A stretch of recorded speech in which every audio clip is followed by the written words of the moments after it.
Hey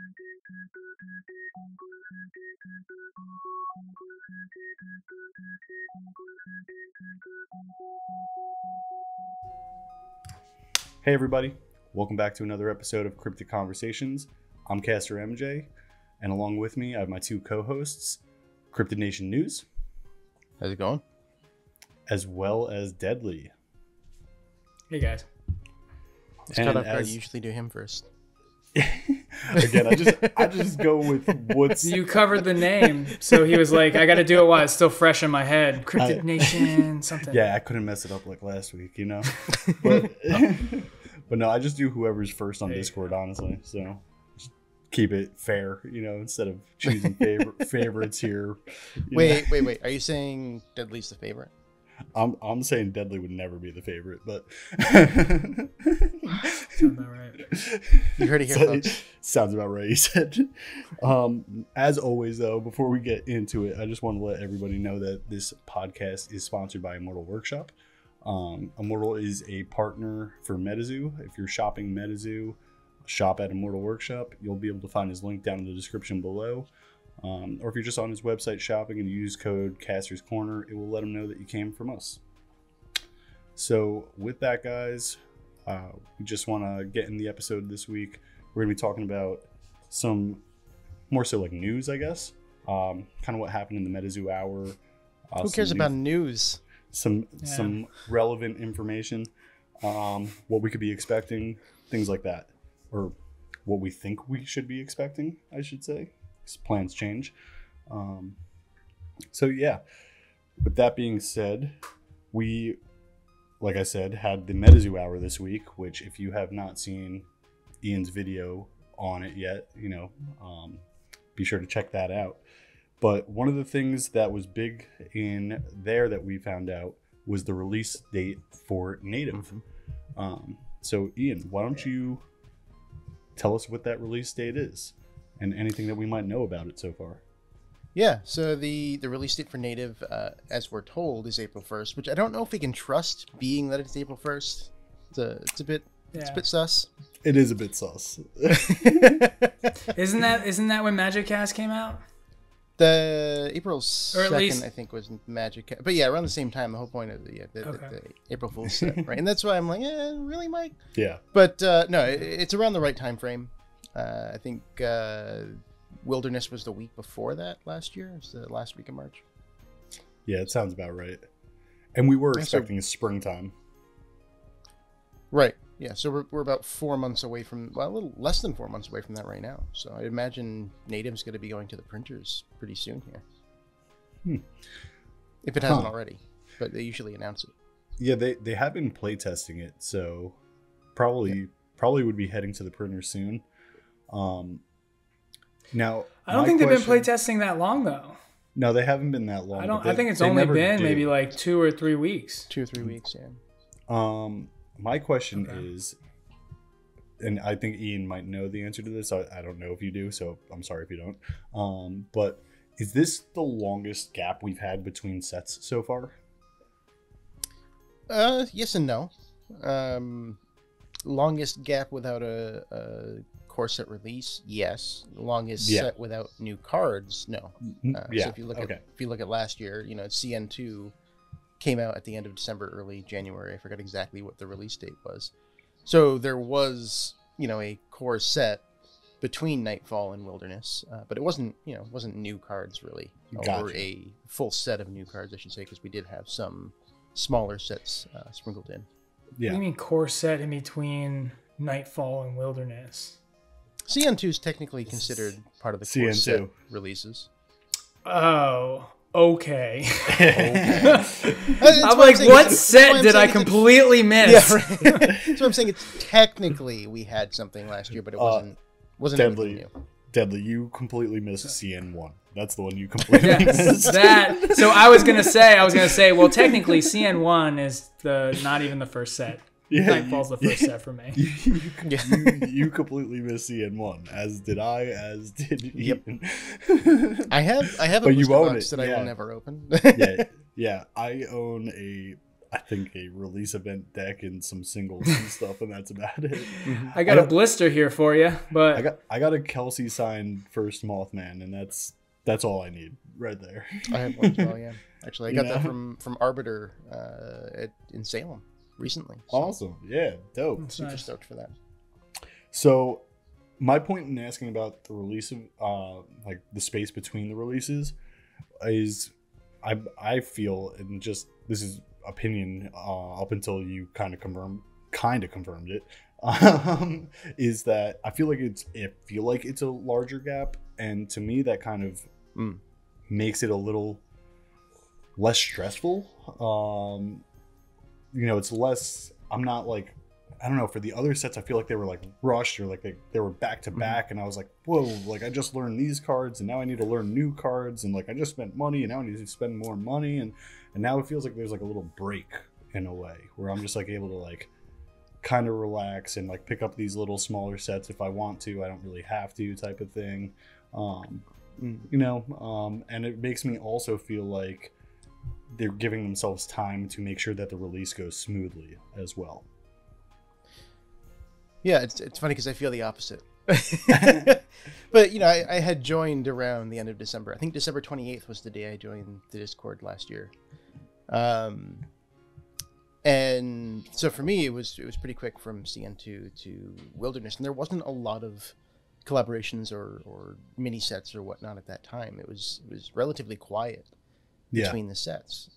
Where this year, I feel like we've had a lot of sets. Right? We've had the Halloween set, which was it was 14 cards if I remember correctly.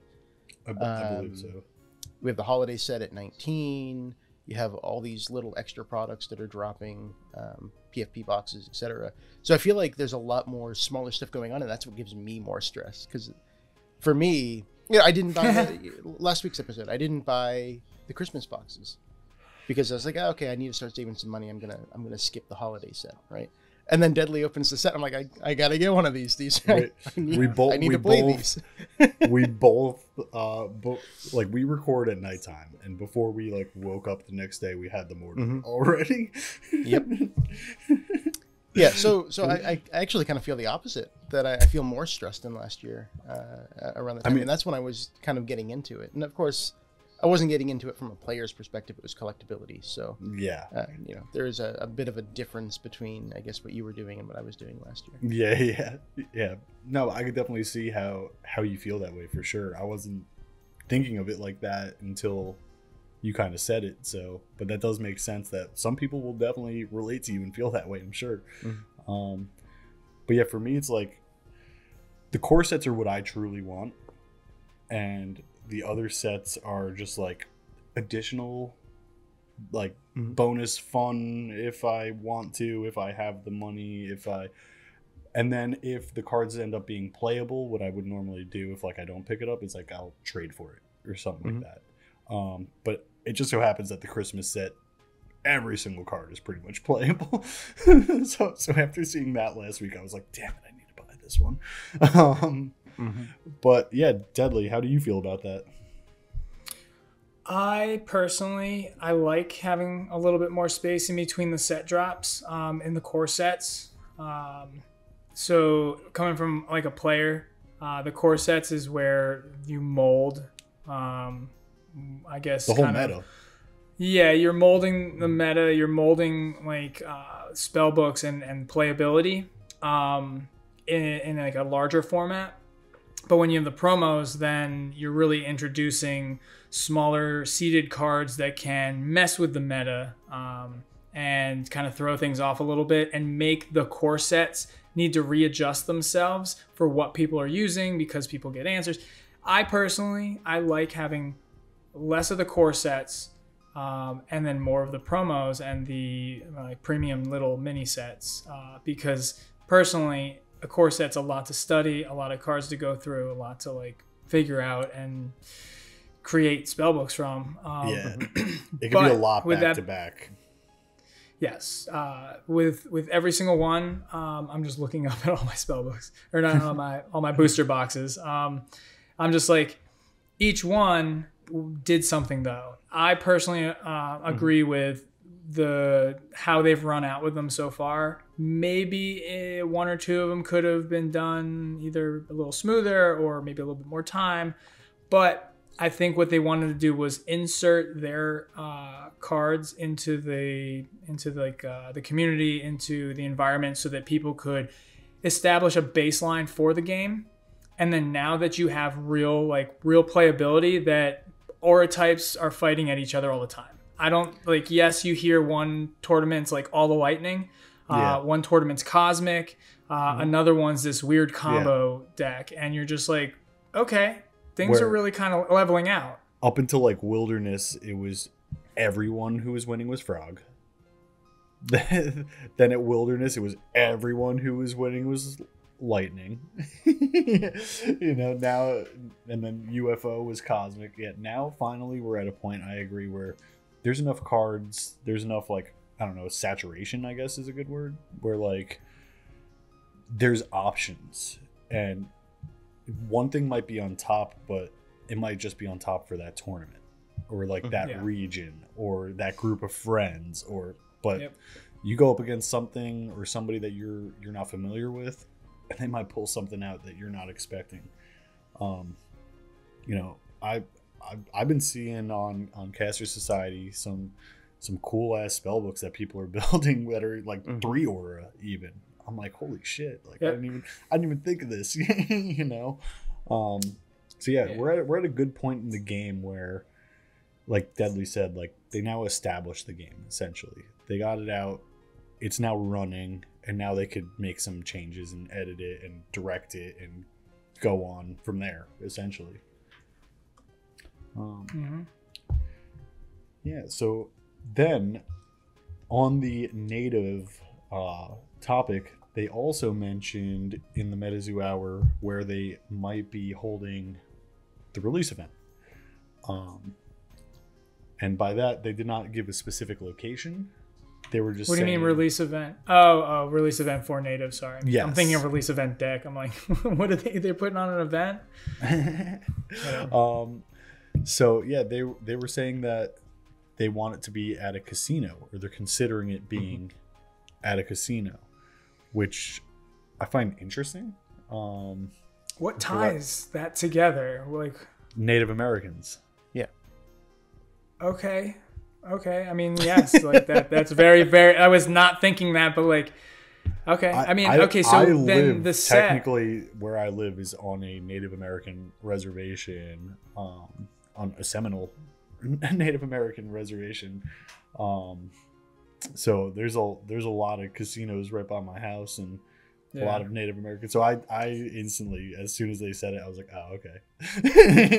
Well, so I mean, maybe I'm just uneducated in this regards, but a lot of the cryptids. So cryptids have a background and where they come from. Yeah. Native. I mean, I don't know which cryptids would fall under the ones that have currently come out. Which ones would be maybe a Native American heritage, Native American background? A lot. Yeah. Yeah, there's a lot. I was gonna say a lot of them probably do come from that. So yeah, think of it like we're like one of the youngest nations in the world. You know what I mean? Like we've only been a country for 300 years or whatever it is. And before that, like the continent barely was even, it was just, there was just Native Americans, and we thought the world was flat and you'd fall off the edge of the earth if you kept, you know what I mean? So America was not discovered yet. So when you see like Piazza Bird that says like Illinois or whatever the freak it says, but it says something like Illinois, it says something like Illinois 1800 BC. There were no years. Was it that long ago? I don't know. It was a long time ago. That's all I know. But it's something ridiculous, and you're just like, there was no, Europeans. There was no, that was Native Americans. 100%. Yeah. How else? We're getting that from. Yeah, you're right. How old is it? What does it say? 1050. I can't actually see it. There we go. 1053 BC. Alton, Illinois. Illinois, 1050 BC. Like, well, there's the painting on the rock wall there. Yeah. So it's. But yeah, that's a Native American tribe. Yep. Yep. Gassie's Seneca lore. Yep. So okay, so this is going to be an exciting set because there's a lot of. I think versatility honestly, there. Most of like the really old like folklore-y ones probably are more so Native American because again, just our country's so young, we don't have that history yet. You know what I mean? Yeah. The newer ones are just like more like the ghostly things, like the Phantom Jogger and stuff like that, or like the UFOs and stuff like that. It's more like those things that we're watching in sci-fi movies and horror films and stuff like that. But more like, I feel like more like the creatures that we've heard about, like Bigfoot even there's probably been like Bigfoot stories before us white folks came to you know what I mean? There's probably like other Sasquatches from even Native American. We can't be the first people to be seeing fuzzy things in the woods.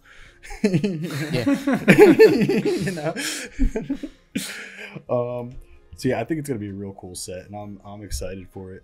But I want to know, I guess, Deadly, your thoughts first on what do you think about the casino, and where do you think it could potentially be, knowing that? Well, I mean, there's a handful of places that someone might do it. I mean, there's casinos all across this country. I could see them doing a smaller one, just randomly somewhere, but I could also see them do at Vegas. I could see them doing, Atlantic City. I don't think dump, so, dude. Yeah, I don't think so. So here's my thought, honestly, is Ohio. Because there's Ohio has a lot of casinos. There's a lot of Native American tribes from the Midwest, and that's where a lot of cryptids that we currently What about use Mohegan Sun? That's literally the name of it is Native American, right? I mean, all major casinos like that are the Hard Rock. The Hard Rock. I mean, yes, the Rock name doesn't come across as Native American, but it is. The real name of the Hard Rock is the Seminole Hard Rock and Casino. So Seminole. Yes, is if the you name want of to the just tribe. name, I get it, but nobody calls it by its full name. I do. Just Am I the only one that doesn't know about casinos? Well, we live in Florida where there's literally a casino every 15 miles. Oh, okay. Yeah. So let's see. Actually, where are they from? Connecticut. The Mohegan tribe is from Connecticut. Yeah. Oh yeah. That's why I'm pretty sure it's not far from me at all. Yeah, it's pretty close to you. I feel like I think it's what, Connecticut or it's whatever, a 4-hour drive. There you go. That's doable. I'm about 4 hours from Dr. Card's. So, Ian, what's your thoughts on where it will be, and how do you feel about it being at a casino? Oh, I love the fact that it's a casino for a lot of reasons. That it might be at a casino. That it might be. Yes, correct. We don't really fully know. It's just that's what they're considering. Yeah. No spreading rumors. I like the idea because of the nightlife, right? So you go to the event, you have fun. Obviously, there's stuff that you're going to do in the daytime. For Salem, they had us walking around town, collecting stamps and seeing the city and all that kind of stuff. Me and Harley, we were out passing packs around and whatnot. With Arbiter, he got in a dino suit, mini T-Rex, and we walked through the crowds with Arbiter doing that as well. So it was really fun to do that kind of stuff, and that's all daytime stuff, But at nighttime, if it's at a casino, first of all, you typically have the hotel right there, so your convention hall and your hotels at the same place. Yeah. Nice. Bars built in. So yeah, probably expensive, but still, you have that whole scene if you want to get some drinks at night with some people. You have the casino itself, so you have some fun and games if you're into that, and you have something to keep you occupied. So I like how cohesive the convention would be with everything else that you're going to be doing with the night. So with Salem, it was a 20-minute train ride in and out where they had a stay, and there really wasn't much around the hotel.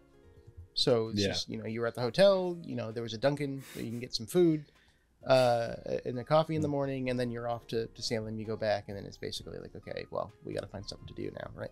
Yeah. Film ripping cards open in the hotel room, right? Yeah, right. Exactly. No, so I really like the idea of the casino. And then the other thing is location. I have no idea. I don't know enough about casinos. Obviously, what comes to mind is Vegas.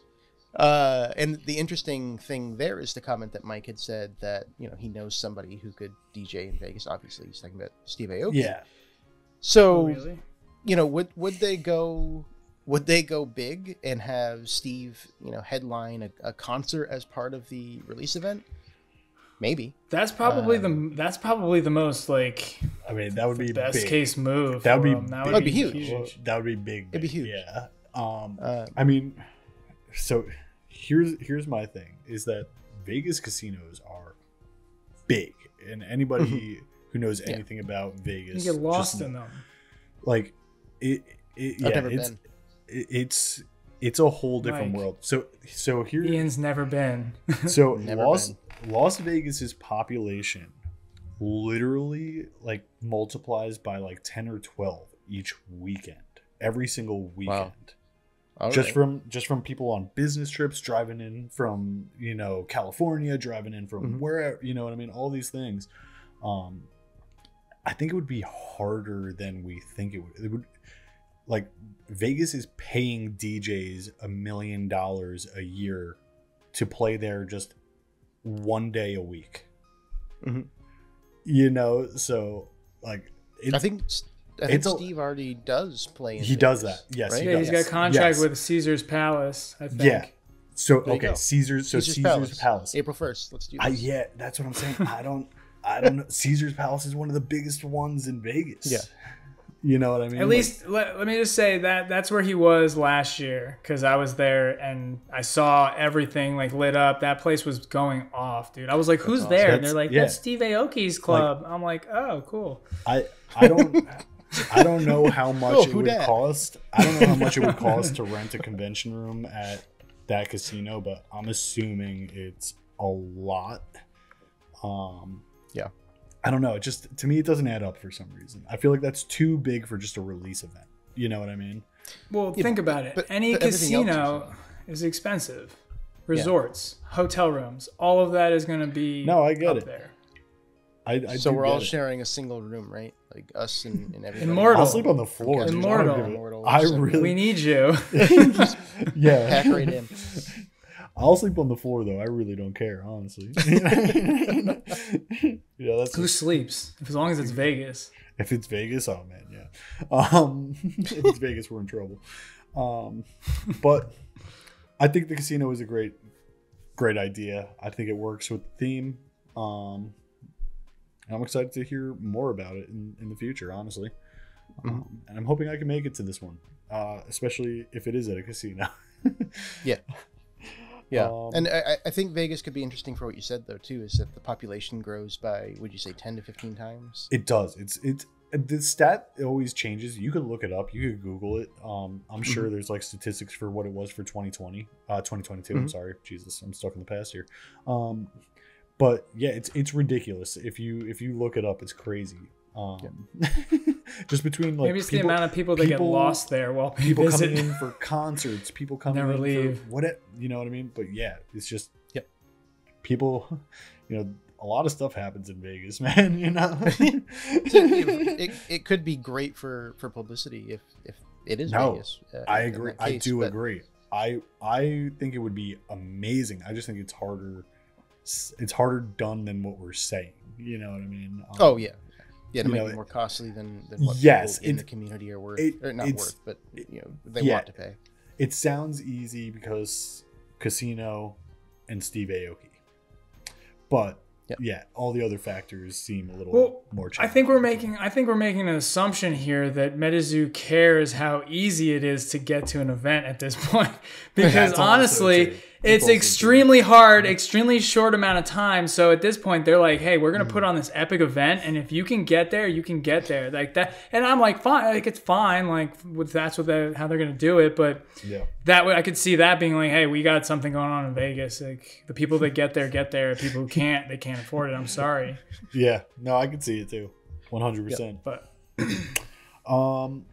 well, let's move on to the next thing. I'm actually going to skip one in our notes, and we'll go back to that one.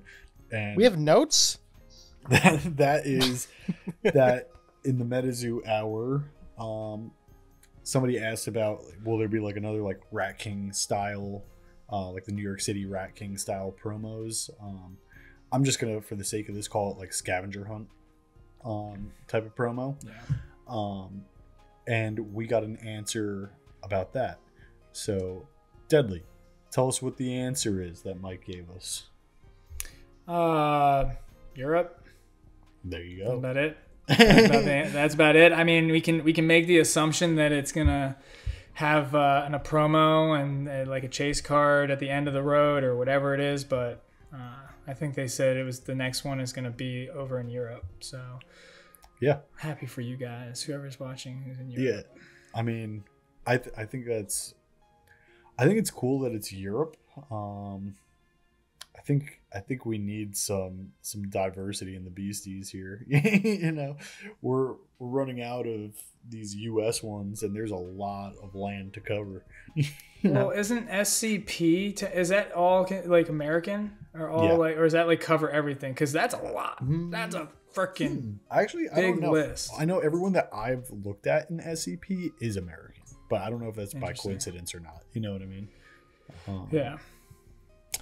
Ian, how do you feel about this promo? Or this idea of the promo, I should say. I like it. I like that we're talking about London, right? Well, that's what we're assuming, but it's Europe. No, at this point. No, they confirmed London. London? That was part of the Metazoo hours. It's London. So is it going to be Big Ben now? Is my question. That's. Yeah. Well, I hope it's not Rat Queen, because that would be very sad after the Queen died. Oh, yeah. That would be part. But no, I like it. You know, yeah, I'm a little sad that obviously it's going to be very hard, if not impossible, for us to get unless we're willing to pay money to fly over. I'll be there in June, so if we tie this together. We can put it together. I can get us him. Also, we need to get those really nice like silicone masks that are like very lifelike, and just have you wear one of each of one our faces for each of it. Yeah. No, I'm going with 4 other people. So there you go. They're all, and none of them play Metazoo. Well, that's awesome. I feel like it's a taste of our own medicine. This is how Europeans have felt the whole time. Absolutely. Absolutely. It is. Exactly, and that's why I'm happy about it, because they definitely need something, and it's something special, something exclusive, something that's actually it's probably going to be rarer than NYC King. Probably. So yeah, I'm happy. I'm really curious to see what it is, and my first thought is exactly what you said. It's something Big Ben related. So we'll see what that is. Now, do you have any thoughts on beasties? I mean, neither. None of us are really the lore experts here, but I think the only beastie I know, like right now off the top of my head, is the Loch Ness Monster. That's from the UK. Yeah, and that's an ambassador card, so that's unlikely that exactly would distribute this. Yeah, so I couldn't even speculate on that.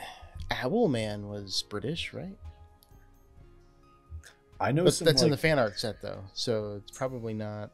I know some like Korean and Japanese ones from like watching a lot of Korean and Japanese like horror films and stuff like that. But Europe, I don't honestly. Yeah, I think we asked for comments below. Yeah, and tell us what your cryptids are. And if you're from Europe watching this, first off, thank you. But second, let us know your local cryptid if you know it. Yeah, I think that would be cool. So, yeah, we're happy for you, UK. It's about time. You got some love over there. Okay. I do want to apologize. I was a little distracted because I am trying to trade for a New York City King right now. So it's relevant. There you go. priorities, bro. We understand. Priorities. All right.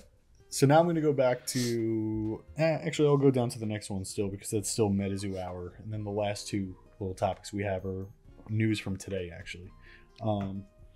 So also in the Metazoo Hour, somebody asked about the Funko collaboration. Yes. That I know a lot of us have been kind of waiting for news on. Mm-hmm. It's never been confirmed, really. He said that he's been like working on things, I think, in the past and stuff like that. And it's always been asked and answered, but very vaguely. And we finally got just a little bit of information on it, but it's news nonetheless. So, Ian, tell us what we know about Funko now. Funko eBay. That's really the new information. Is that it's going to be an eBay collaboration to do Funkos with Metazoo. There was an announcement. I want to say it was about a week and a half ago, of Mike saying that their next eBay partnership is going to be soon, and it's going to be fun, all in caps, and definitely heavily hinting that it was Funko, but it wasn't confirmed at the time, right? So we do know that it is going to be part of an eBay collaboration. I don't believe it's going to be tied to a set release like native. So, it does seem like it's going to be outside of kind of the pattern we've had with eBay so far with the Terra boxes, the lunch boxes, etc. And then from the information that we've gotten in the past, because these were first teased back in June, if it still holds true, there's going to be 20 across multiple different sets. At the time, they were talking about 20 across Cryptid Nation, Nightfall, Wilderness, and I believe UFO. But now we have Seance out since then, so it's possible we might get some Seance sprinkled in there as well. I think that's awesome. So, I'm a fan of Funkos. I collect a couple myself, but I'm not one of these guys who collects just like every single one to have them. I collect the ones that I like, type of thing. Right. So I feel like I don't know if I'll collect all of them, but there's going to be a couple that I like that I'm going to have to grab. Now, my question for Deadly is going to be, do you think that there's going to be cards with these? Yes. I'm going to say yes. I'm going to say yes only because it's Metazoo. But that's kind of if you think about that's what I was thinking too. It's Metazoo. But if you think about it, the Invasion toy didn't have a card, did it? So the only Invasion toys that have come out so far are the ones that are at the conventions, and but there was no card in there, right? Cards. Yeah. But they did confirm that Invasion toys will have promo cards. So the general release, whenever that's going to happen, should have promo cards. Okay. Well, then I'm going to stick with a solid yes. I think that they will put in a promo card. I don't know if it'll be a pack. They may do eBay packs for them for the native set or something when it comes out. I don't know, but I hope they do have cards, because as much as Funko is a cool, iconic product, I will be like MJ, very specific on what I buy. My favorite beasties, which really, that's how collecting should be. Unless you're going over the top and really grabbing everything, you grab the specific things that you like. And I think that we follow Metazoo enough that whatever product it is, we're just going to grab whatever our favorite one is of it if we're not planning on buying more. And that's kind of how I feel. Very specific on what I want. Certain ones I go heavier on, but Funko I won't be. What I'm hoping for is a promo card that matches the Funko Pop, that like the actual pop, Funko like art style, like a big head. I hope that it's a hand drawn like Funko Pop art version of the Beastie in a sense. Be awesome. Not digital with the giant eyes. Yeah, almost like caricature. I don't know how to say that word, but caricature. Look what I started. There you go. That was it. That was it. Yeah. You got it. But I think that's a that would make me happy anyway. I don't know why. It would just bring joy to my heart, you know. But that would be pretty awesome, yeah. And that's what we're seeing with the rugs, is that the art for the cards for the rugs is based on the rugs. It's cool. Those are awesome promos. Those cards that came with them. Now we've seen some beasties teased for the Funko Pops as well. Yeah, 4. 4. I don't know any of them.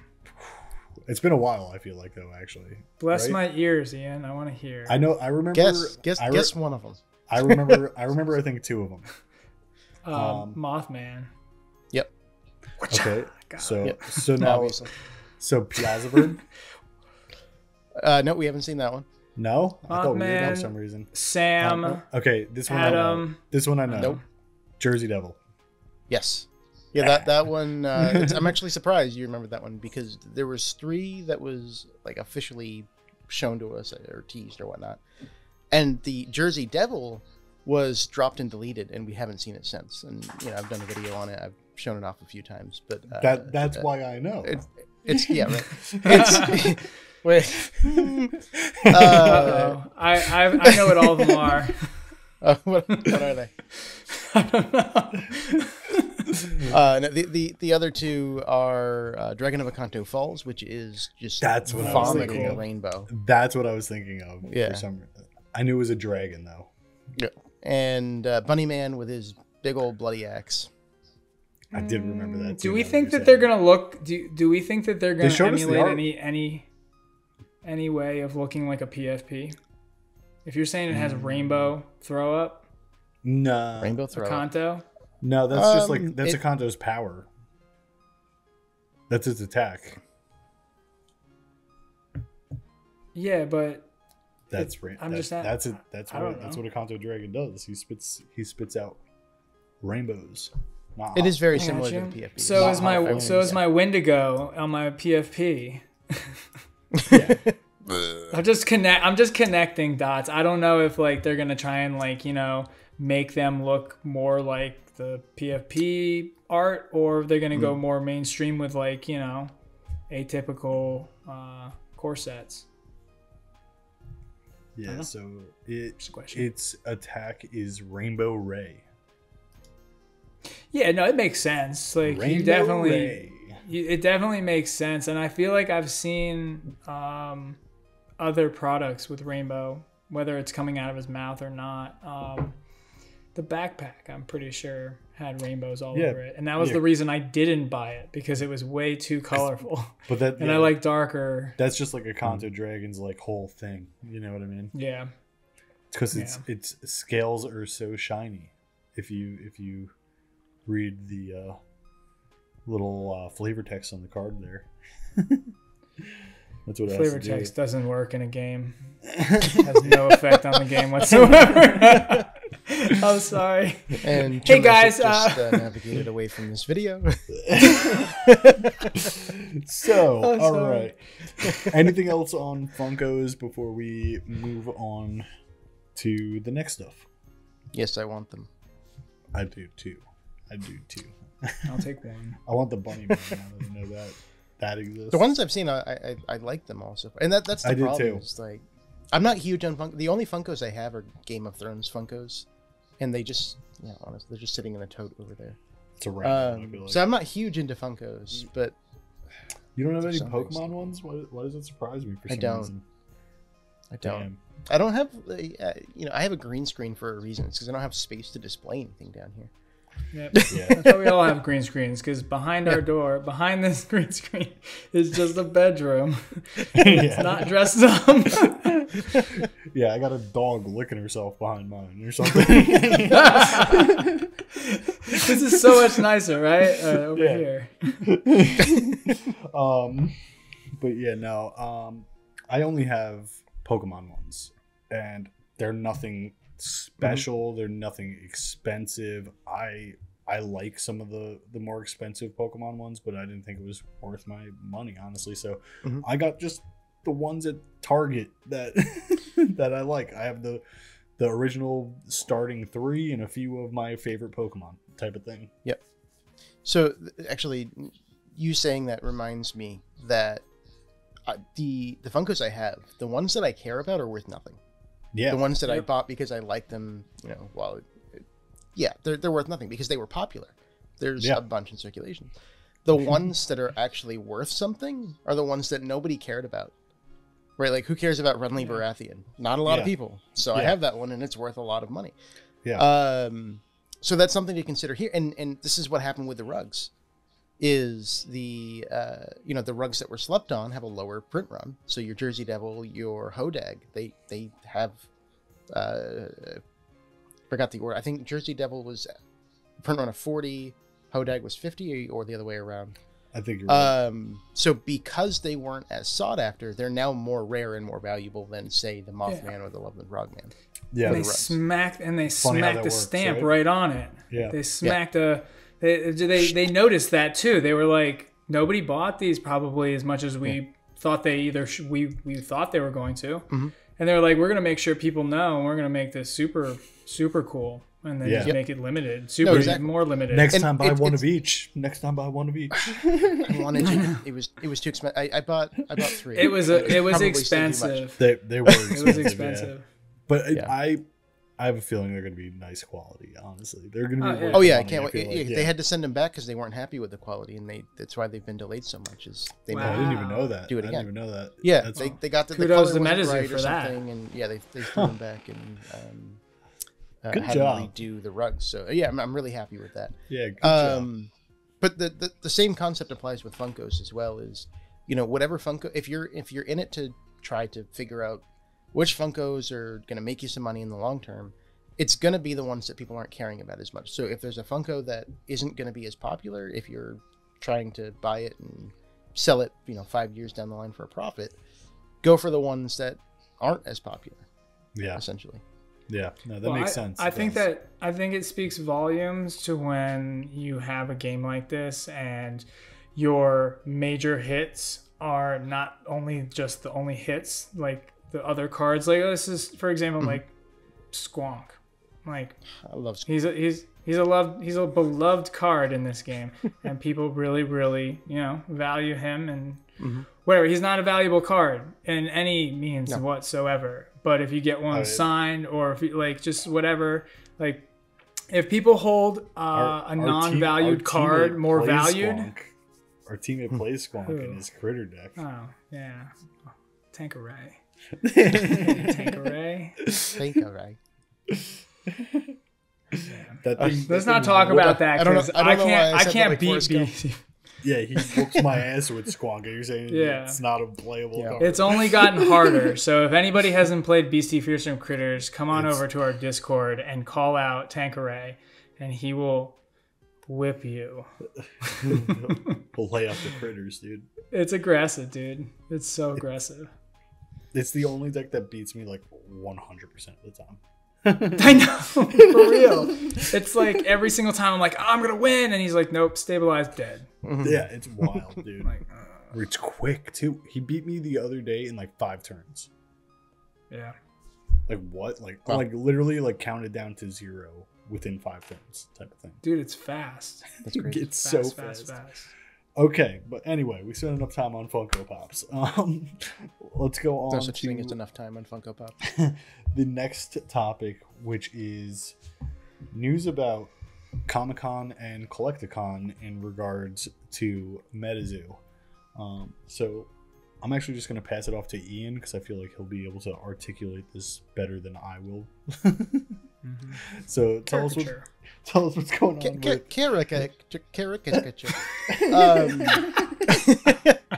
Yeah, so no one said I was the smartest in the group. Okay, nobody said that. No, nobody said that. So it's a Collecticon. Metazoo did 6 of them this year. And of course, I was going to try to name them, and I'm not going to be able to remember. There only were 6. So it was Orlando, Dallas, North Carolina, Denver, Charlotte, Long Beach, and then that's where my brain stops. Oh, then Kansas or like something like that. Kansas City, yeah, Kansas City. Kansas City. So they went to all of them this year, and they were incredibly popular at the Collecticons. Casters Cup was at. Dallas. That was the end of May. So there was a strong connection between Metazoo and Collecticon in 2022. A few weeks back, they announced that they're not going to have Collecticon spoiler packs next year, and that was the first hint that, okay, maybe they're not going to be at Collecticon next year. They're not going to have strong ties to Collecticon next year. And we do know now that they are pulling back. You know, they're going to try to make some, but they're not partnered with Collecticon anymore. And they're working on a partnership with New York City Comic Con, which makes sense because after New York City Comic Con this year, there was hints or maybe not an announcement, I guess. It was just more of starting the conversation, I would put it, of Caster's Cup being at New York City Comic Con next year. So Mike had talked about how Comic Con has a event hall where games can be played, which a lot of people didn't know, and that we could use that next year for Caster's Cup. Well, as soon as I found out that they had that hall for the games to be played, I was like, yeah, Metazoo needs to be there. You know, like that just... Oh, absolutely. That just makes the most sense to me, honestly. I was one of the few people in the chat that day that was like, yeah, this is great. Let's do this. Like, but there's a lot of negativity around it. That's what I was around say. Specifically people like having to pay to get into Comic-Con to be at the event. But I think Mike, it's exposure. It's a larger and larger crowd. It's like why are you gonna take the Super Bowl and what you're gonna put it at like some small little area and like do the secluded away from everybody, not televise it. You know what I mean? This is a very very big thing.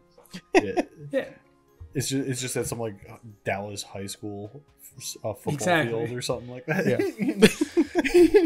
It's exactly how I feel. Yeah. So Ian knows this because him and I were talking like live when this was happening that day, which was now a few months ago or whatever. But at first I was like, what? Why would they do this? And then I was like, oh wait, no, you know, that's just me being selfish right now, honestly. Yes. Yeah. That's all it was, really. It makes it harder for us to get in front of it. Deadly and I traveled together to go to Dallas, actually. Like Deadly made the trip with my girl and my kid, you know, like we did the whole thing together. And that cost us money. Yeah. And oh yeah. I don't see whether I'm traveling 3 hours by plane west or whether I'm traveling 3 hours by plane north, what the difference is. You know what I mean? Like I'm still paying money and traveling. You know, the only difference it makes is for the people who are in Dallas, I guess. You know what I mean? Like, that's honestly part of it. Right? That's honestly part of it, right? And that was part of my argument is that if you're going to be traveling to New York City, if you're going to be getting a hotel, getting into Comic-Con is not your most expensive part of your trip. Yeah. And regarding Texas, there actually is, you know, some argument there that some of the biggest player base is in Texas. It's true. Right? So it is true. Yeah. And I do wonder how much of that has to do with Caster's Cup, but a good amount. You know, there isn't. I'm not near New York City. I'm 6 hours away. So you know, take this with a grain of salt. There's not a lot going on up here. You know, I have to travel an hour to a store that's, you know, not a partner. We have Tree Block and Frozen Explosion up in Bangor, Maine. You know, they traveled 3 hours down to the store last weekend for our metal event. So there's not a lot going on for stores. There's not a lot of players in this area. The closest would be Dr. Cards in Connecticut.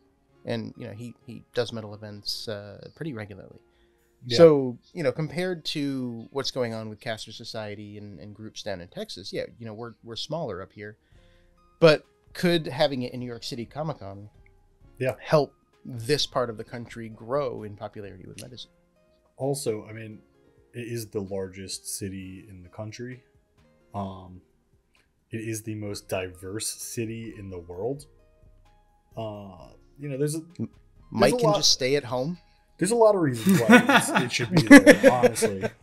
Mike can walk to the convention hall. The main reason, though, is it just makes more sense for them to grow in this field. That's the place to be. You know what I mean? You're talking versus Comic-Con. So you're talking general, being at Comic-Con in general, Honestly, even if they were getting backlash and they're like, all right, we'll just do it on our own. We'll rent a space out. We'll just do Casters Cup 2023 in our own venue. I don't think it would be it would hurt them, I think, in comparison to, you know, going to, you know, Comic-Con. You know, and even if it's not Comic-Con New York City, honestly, even if it's like Comic-Con, what are one of the other big ones, you know, San Diego or whatever they have, that would still be great too. I think that, and that Comic-Con in general, it would be better. There is a question I had too. So I don't know much about Comic-Con. Like there's San Diego Comic-Con, there's New York City Comic-Con. Are they backed by the same group, company, whatever you want to call it? Are they both considered Comic-Con? I believe so. Yes, I believe they're. I think it is the same logo. I believe they're like official ones, and then like little, you know, replica ones. But like, yeah, there's a few official ones, I believe. And again, I'm not as well educated on this as probably some of our viewers. So, you know, again, let us know down in the comments. You know, let us know what you. I wasn't sure if it was like a general term or if that was like actually. And thinking about it, I do believe they're the same logo. So yeah, I do believe it is like a company. Just like Collecticon is. Right. But my only thing is I believe one of the partners in Collecticon is one of the partners at Metazoo, which kind of confused me. Shaw, right? No, isn't he might just be affiliated? Actually, I could be wrong. But King Gary. I guess I don't know. He's one of the owners of who started it. He's one of the owners of Collecticon. He's like the guy who created Collecticon, basically. So I did not know that. I actually didn't know how Collecticon got started. I need to educate myself. I don't know all the facts on it, so Gary, I'm sorry, misspeak or anything like that, but I know that he is like one of the main dudes for sure. So I strongly believe that they're not going to cut ties altogether because of that.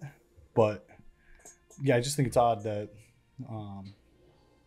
you know, they're so close with them at the same time, you know what I mean? And they're already coming out vocally about this stuff.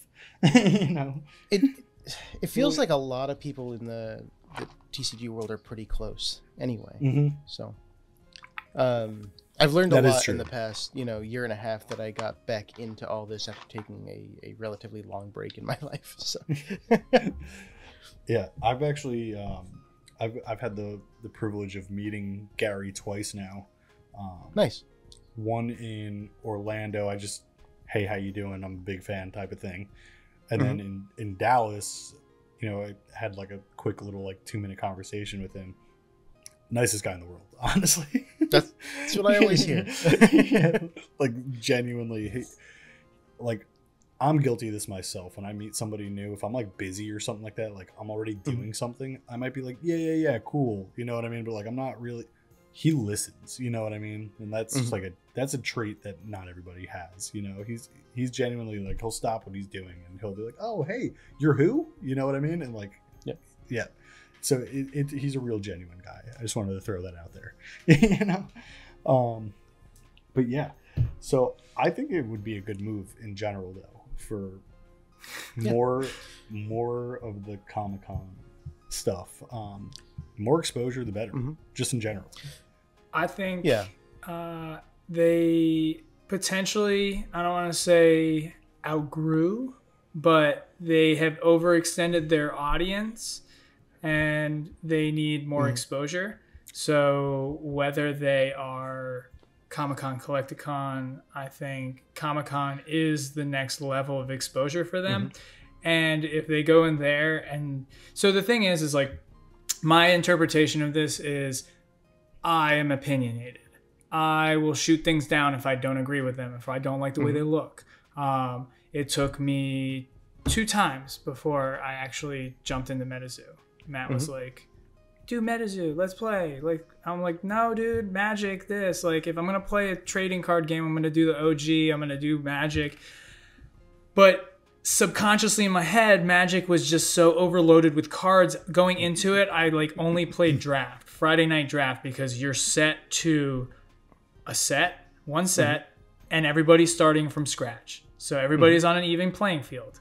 And that's what I like. I like even playing fields to show true ability to play and true knowledge of the cards and mechanics and stuff like that. But it takes some time for people to gain, you know, like an interest. Sometimes it takes shoving it in their face a couple times. So they've shown that at Collecticon that they're loved. You know what I mean? Yeah. They have basically in the grand scheme of things, I think that they're relatively huge at Collecticon. I'm gonna contradict myself here, because my first you do that daily. I do. I know. I'm very guilty of that. But I believe that maybe they haven't outgrown it, but this is a way that they can, in a way. You know, where like this will now make their audience.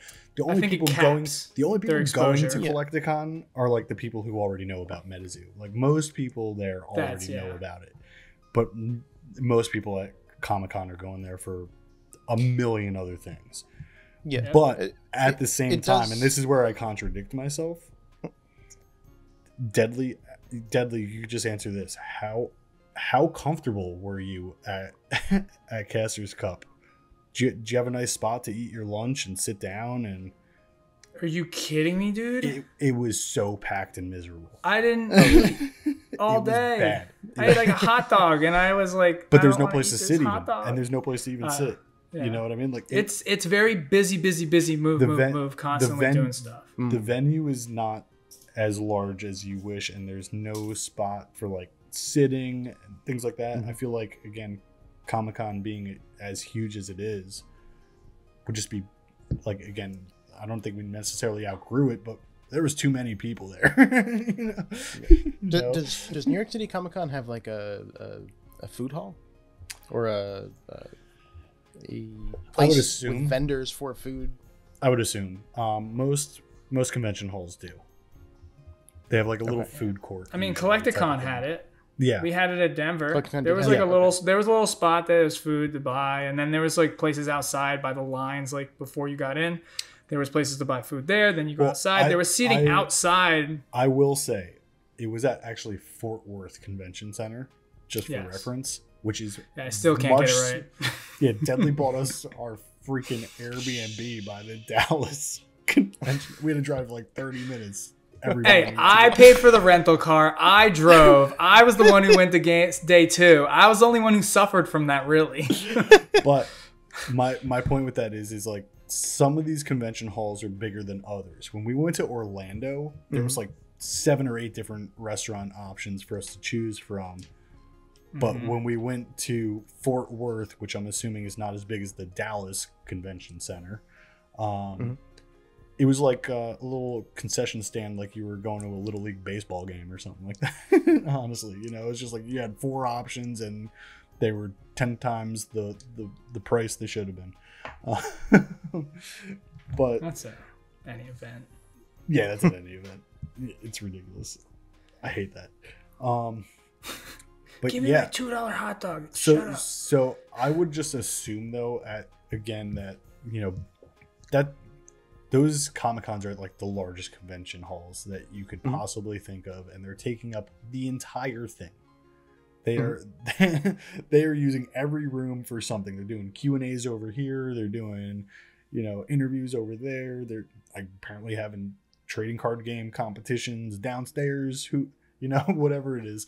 So I'm assuming that there's going to be a lot of food options and all over. The whole every little wing that has like the food is probably available for something that large.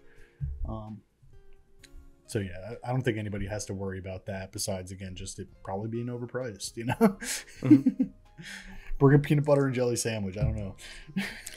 Yeah, no, they'll confiscate it at the door. It's probably actually now. I don't know. I was gonna say I do that stuff for like festivals and stuff, but I haven't been to a festival in 2 or 3 years now since COVID. So probably who knows, you know. But yeah, so I think I said everything I need to about Comic-Con Collecticon. So anybody else before we move on to our last topic? Yeah, I think it's a good move. I think it's a good move, and what I hope they do, because I think people are concerned about getting tickets to New York City Comic Con. I hope they have it in the convention hall, not outside, like we've been saying. Mm-hmm. But what they could do, especially if they're partnered with New York City Comic Con, is include the price of admission to New York City Comic Con as a admission to the Casters Cup. So not a free event, but maybe a cheap event that really is just getting you into the convention at normal costs, rather than at inflated costs that scalpers went in, they got all the tickets and they're reselling them. That's what I'd like to see is maybe not a free Casters Cup, but something that basically you're paying your way in. No, I like that idea, actually. I feel like that's a great compromise.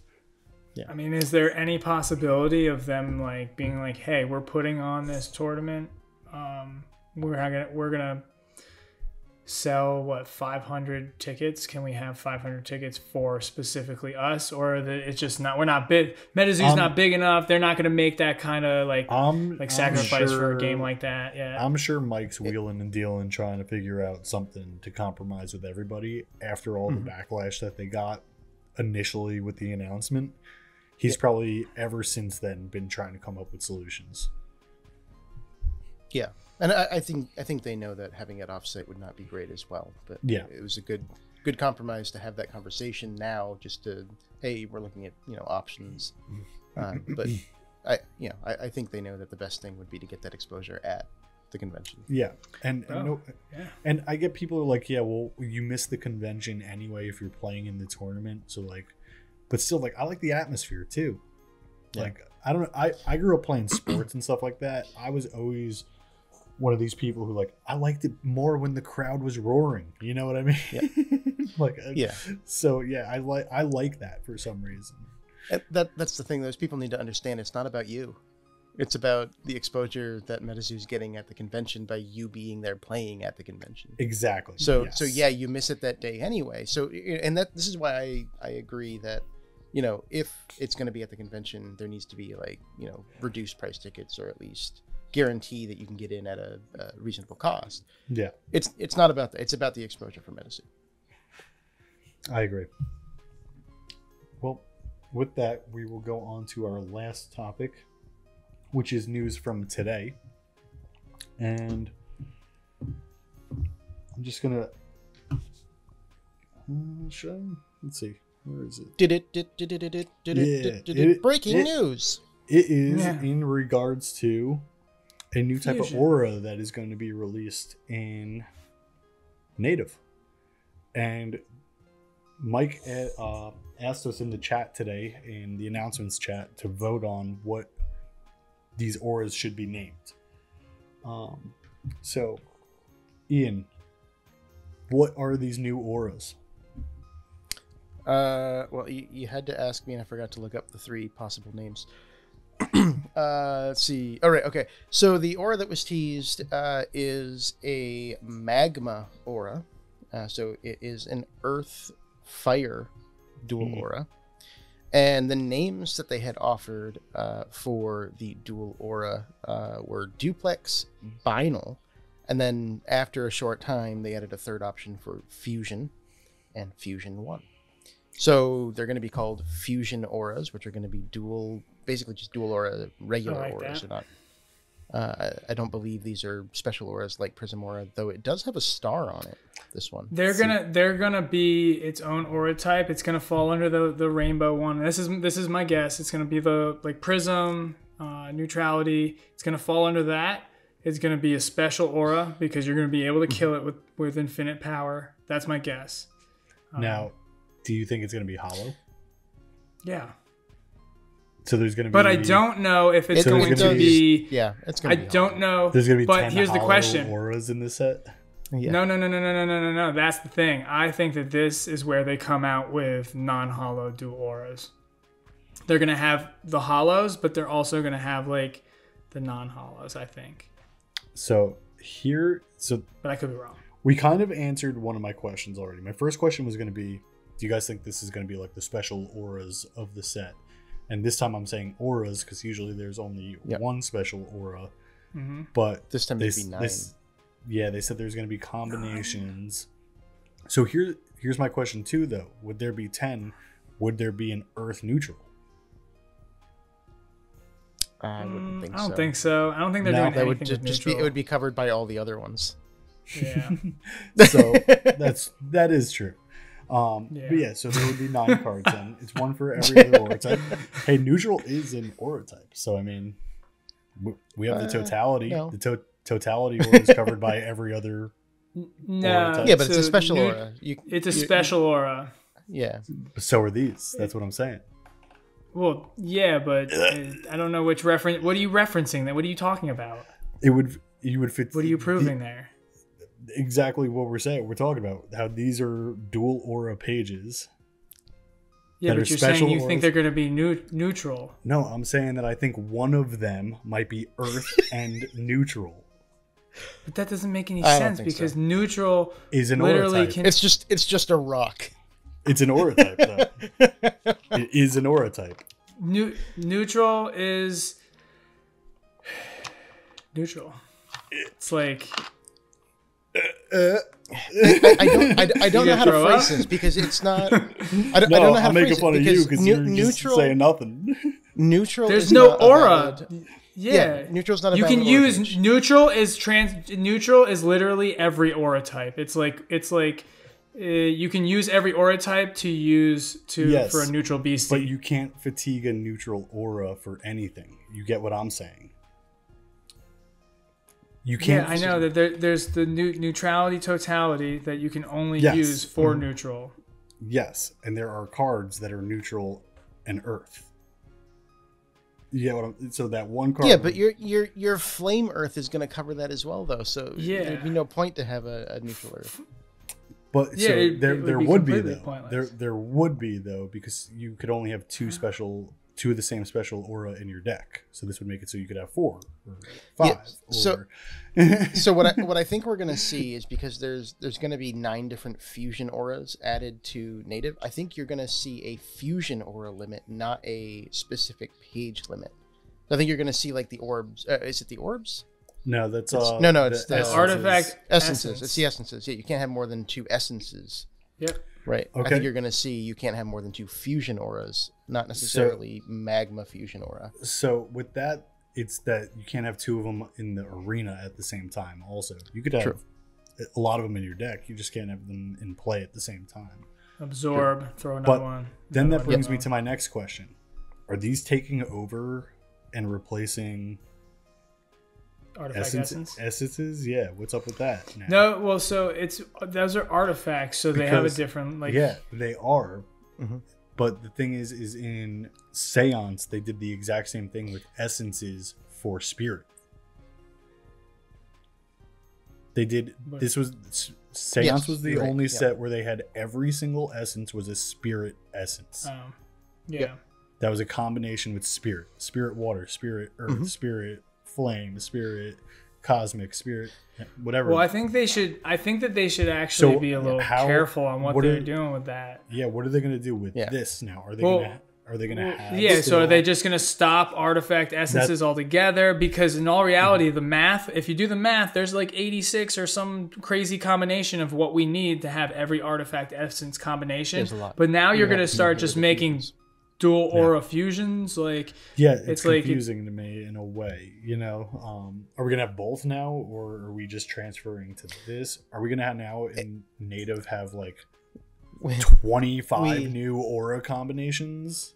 I don't think we have enough information on how fusions are going to work, right? So we're assuming right now that it's going to fatigue all special auras. Right, but we're assuming right now it's going to fatigue for one of each. In this case, with magma, one of each. One flame, one earth. I say choice. It could be one or the other, and then you still have your reason to have your aura effects. That is true. It's basically like possession, but it allows you just to choose between 2 different ones. Then that brings me to my new question, which is, would they go back and do the same thing for spirit in the future, essentially. If there's another, it'd probably be Yokai block, or maybe even Grimm's Kingdom before we get another spirit set. But you think they'll just do, they'll do basically what I'm getting at is, and what I'm picking up from what you're saying is, you think they'll do this for every single aura type the same way they kind of plan on doing, or we assume they plan on doing for essences as well. So you think they'll continue doing the essences, and they'll now add this for every aura type combination. Unless this is a replacement for essences. I'd imagine they would continue to do that. I don't think they're doing anything to replace anything right now, really. No, I hope not. I think it's all just like building on top of each other. Yeah, I hope not. So the interesting thing here too is, native is an Earth set, right? Mm-hmm. So native's going to come out. You're going to get 9 new fusion auras. We don't know what type war is, or what aura type war is. My guess is light. I'm just going to throw that out there.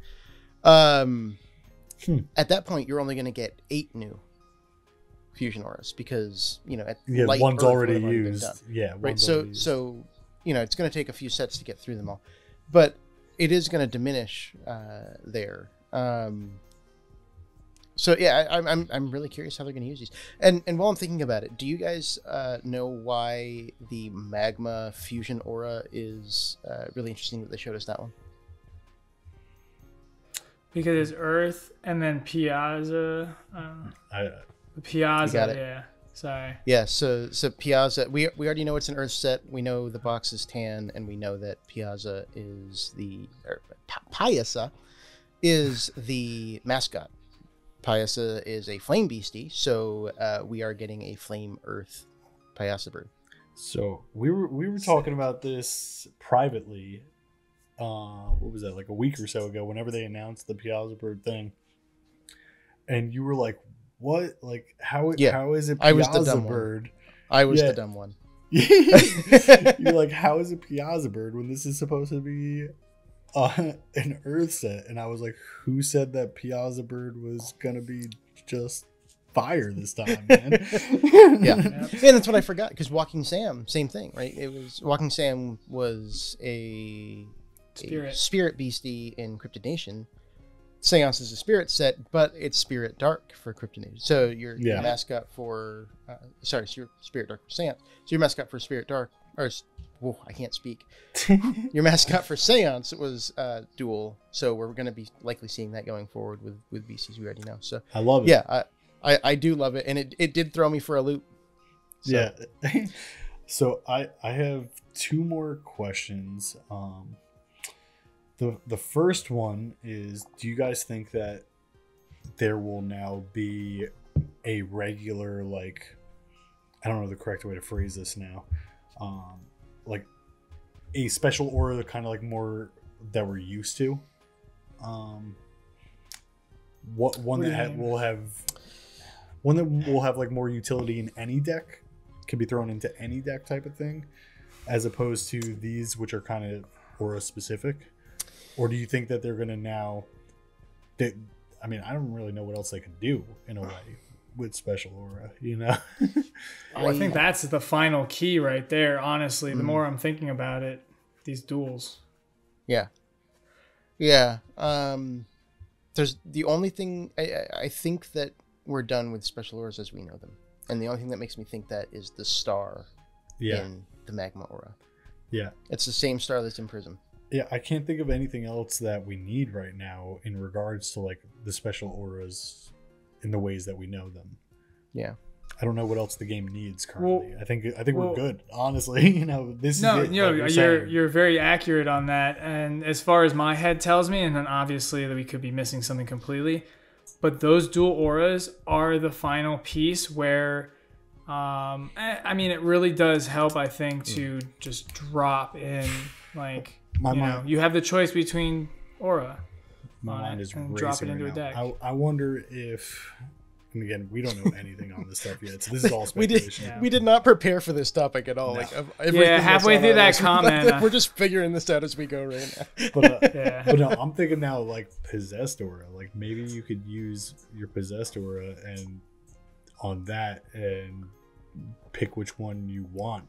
You know, like I don't know.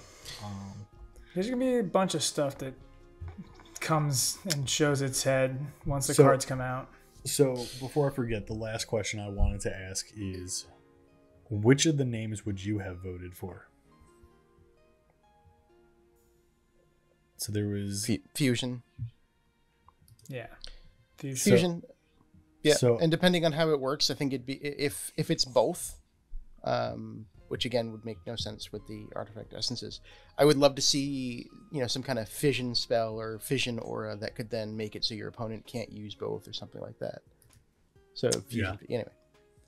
Yeah, no, I think it was the best. Big brain over there. At fusion first, and fission. At first, I was like, I think Binal, and then Binal. What? I guess you only had the two choices. You're one of the 85. Yeah. I was like, I don't like either of these. And then Fusion came on, and I was like, unclick, click. Yep. Yeah. What was the total on Fusion at the end? Here, I got it right here. 274. There you go. And how much are the other ones? Right now, Fusion is at 306. And what? It's 274 on mine. Hit refresh. Turn your computer off and turn it back on. No, I'm not doing that right now. Currently, mine says 306. It says for duplex, it's 267. And for Binal, it's 89. So I would have been 90. Good. And I took my vote away from that. Yeah. I'm not gonna no, I can't restart Discord. Binal? Binal. That sounds like a strange. Well, now we know we just can't trust your facts on your news station. That's true. Because I'm seeing different things. It's not that I'm lying.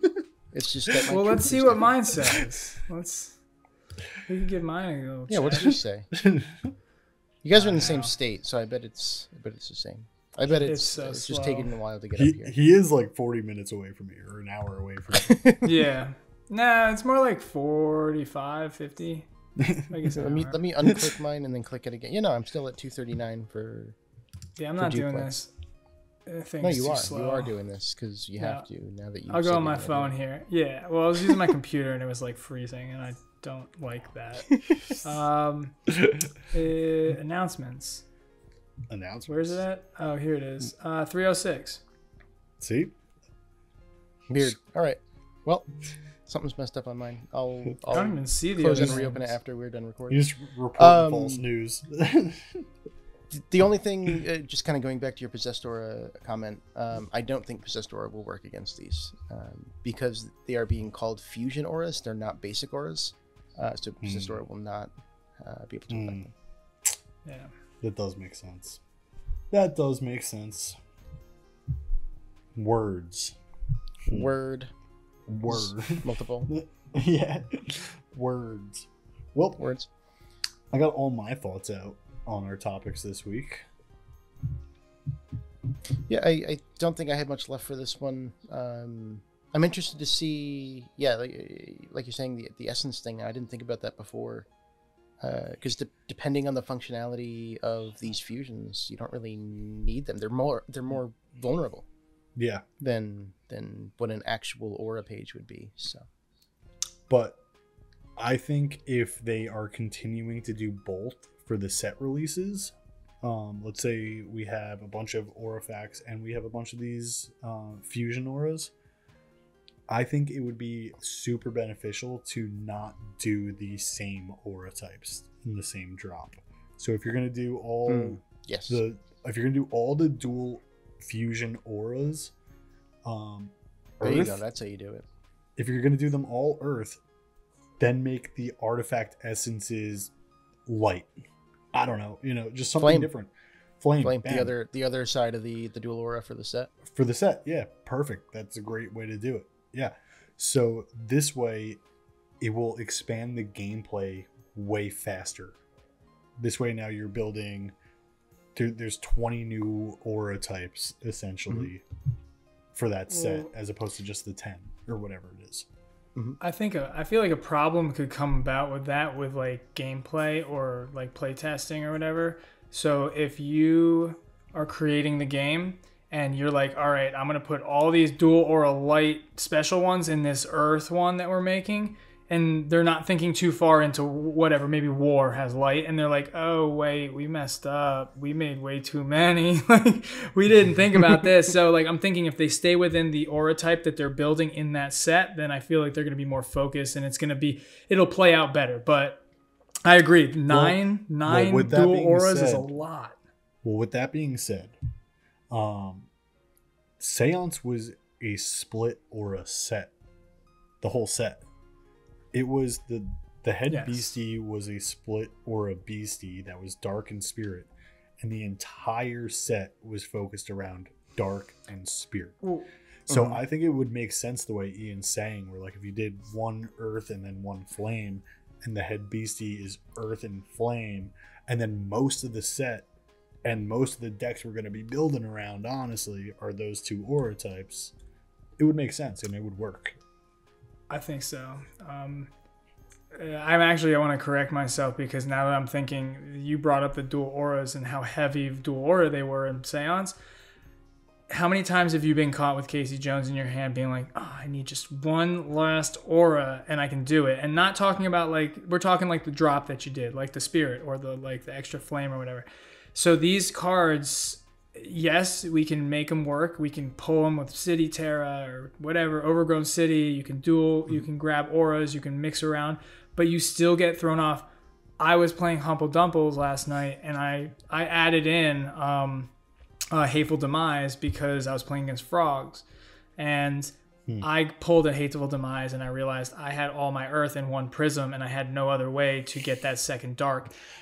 But as we go further on down the line, those cards will become more playable, and we don't know what the set's going to entail and how split the aura is. They can make the aura really split, like 3-3, and you're just like, okay, now we have these auras for it, we can do it. Yeah. No, I think that the game. I think that this just opens the game to continue to expand faster. So that I'm excited for.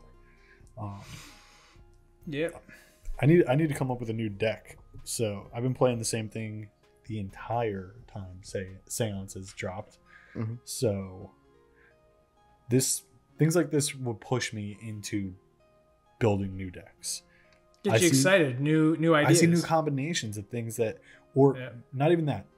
I've seen combinations of things already that I can't do yet. And this now makes my ideas that I've had since Nightfall come to life. Like, I've seen synergy between aura types that don't match before, where I'm like, oh wait, this card does this and this card does this, and these would be great together in a deck, but there's no way I'll be able to get them out together. And like, there's no possible way to put. Now there could be, so like these like crazy outlandish ideas that I had. It's kind of like when you're like a kid and you're dreaming of something, and then like you get older and you're able to actually like build it or create it, like an art piece or something like that, or like you want to design a video game and now you learn coding and you could now design this video game. It's kind of like that. It's like, I got these great ideas, but I just can't do them. Well, you're finally giving us the cards that we need to do it, and new ideas on top of that. The first thing I'm thinking with these already is you can put Cement Snake in anything and start locking down aura. Don't give people ideas like that. I got it. What is wrong with you? That's what I want to do. Don't be spreading that to the public. I don't want to go up against Spirit Earth Cement Snake. Yeah. No, that's put stuff to sleep. Lock down some aura. Let's do it. That sounds awful. Oh man. Or imagine getting Quetz out with Cement Worm. Just anything with Cement Worm. That would be bad. That would be real bad. Yeah. Well, that's it for me. I think we're done for this week. So, Ian, why don't you tell everybody where they can find your channel? On YouTube. Solid. where you are right now. Yeah, the link right here. Yeah, you can find me at Cryptid News on YouTube, where I cover weekly updates of what's going on in Metazoo and whatever's coming up in the next week. I also do Metazoo Hour rundowns, which drop the day that we're airing this. So by the time that you're watching this, it's a few days ago. Yeah, a few days ago. I'm also doing a CN1 spellbook giveaway right now. We'll put a link in the description below for that. It's on Gleam. The goal there is just to have you kind of go to my different social media platforms, Instagram, Twitter, etc. For that, I'm going to be drawing that on December 25th. And I am currently 26 subs away from 1,000. Damn. So we're pretty close to a 1,000 Call your mom, call your dad, call your sister, tell them to subscribe, and then let's get this going. Let's get it. Create. I don't even know what I'm giving away. 4 other emails and just make a few more profiles. So you know? Yeah, right. That works too. I mean, I'm not gonna lie. I think both of my personal emails are subbed and my work emails, so that's cheating. Cheater. Don't worry, but only one of mine we'll is do a giveaway soon. Well, I need a recount. So, but yeah, that's it for me. Awesome. Thank you, man. And I appreciate those news updates and the Metazoo Hour videos. I watched the Metazoo Hour video today. I left you a comment a long and one. everything. Yeah. Well, 20 he always... Yo, I swear to God, Mike like times these out perfectly for the time I'm leaving my office and I'm driving. So like I can never be a part of Yeah, this. you can scroll. Yeah. So literally I was at a red light and I just typed, I was like, hey Mike, just hope you're having a good day. And like I just like I thought you were gonna be like, yeah, and somebody just started laying on the horn. That happens. No. So, that was to me. Because I can't be a part of them, but like I'm there in spirit, you know. Yeah, and the next day you'll be there reading it on someone else's. I'm always it always works out that way, or like I'm in like one of like the 4 meetings that we have a year at my job. Your life is hard. Yeah. So it's always at a time where I can't be a part of it though. So thank you for your video. You're welcome. You know, it helped me out. It helped me out for this episode. Deadly, you got anything to say before we say goodbye? I'm back. I am looking to play. I've been in there the past couple nights in Gameplay 1 in our Discord, Caster's Corner. If you see me in there, I'm usually playing with Unpro, shout out. And then Matrada as well. If you want to come in, say what's up, we'll be in there. Yeah. So you'll be able to find the link to Caster's Corner Discord in the description. Just make sure you have an email registered, things like that it asks. And yeah, you'll be in there and you'll be able to join in on games, ask us questions, learn how to play. Pretty much anything that you need that's, Metazoo related.